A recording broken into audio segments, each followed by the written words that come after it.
साथियों नमस्कार। पिछले कई दशकों में आपने देखा होगा कि हमारे देश में दो धड़ा था। जैसे आजादी के आंदोलन में तो हमारे यहाँ दो धड़ा था ही, एक नरम दल एक गरम दल के नाम से कहलाता था। लेकिन आजादी के बाद भी हमारा ये देश दो धड़े में विभाजित हो गया। एक वो था जो अराजकता का समर्थक था और एक वो था जो राष्ट्रवाद से ओतप्रोत था, यानी राष्ट्रवाद से भरा हुआ था।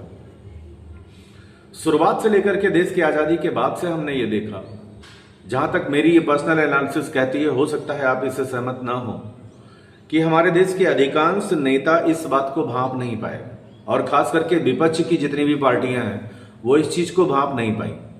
जबकि भाजपा जैसी पार्टी, उसके ये बात समझ में आ चुकी थी कि इस देश में अगर सरवाइव करना है, इस देश में अगर लंबी पॉलिटिक्स करनी है तो आपको राष्ट्रवाद के सहारे आगे बढ़ना होगा, तभी आप लंबे समय तक सरवाइव कर सकते हो। आप अगर अराजकतावादियों या अराजक तत्वों के समर्थन में खड़े होते हो तो आप लंबे समय तक सरवाइव नहीं कर पाओगे, आपकी राजनीति ज्यादा लंबी नहीं चल पाएगी। अब आज के डेट में भी देखिए, वही राष्ट्रवादी और अराजक, ये दोनों तत्व कहीं ना कहीं पार्लियामेंट में भी पहुंच चुके हैं। अब जो राष्ट्रवादी तत्व हैं वो राष्ट्रवादी विचारधारा का समर्थन करते हैं, राष्ट्र का समर्थन करते हैं, और जो अराजक तत्व हैं वो आज भी अराजकता में ही विश्वास करते हैं।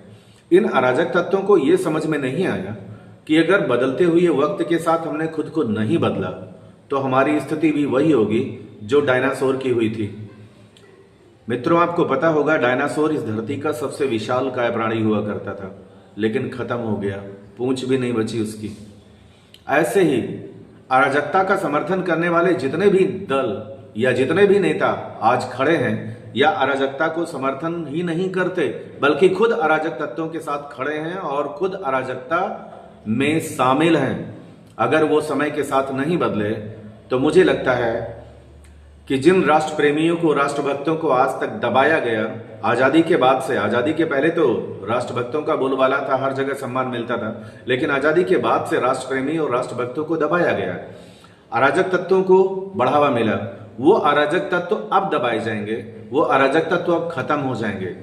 इसलिए मैं उन सभी दलों को एक सलाह देना चाहूंगा और साथ साथ उन अराजकता प्रेमियों को भी कि बदलते वक्त को पहचानिए, समय की धारा में आप भी शामिल हो जाइए और आप भी राष्ट्र निर्माण में योगदान दीजिए।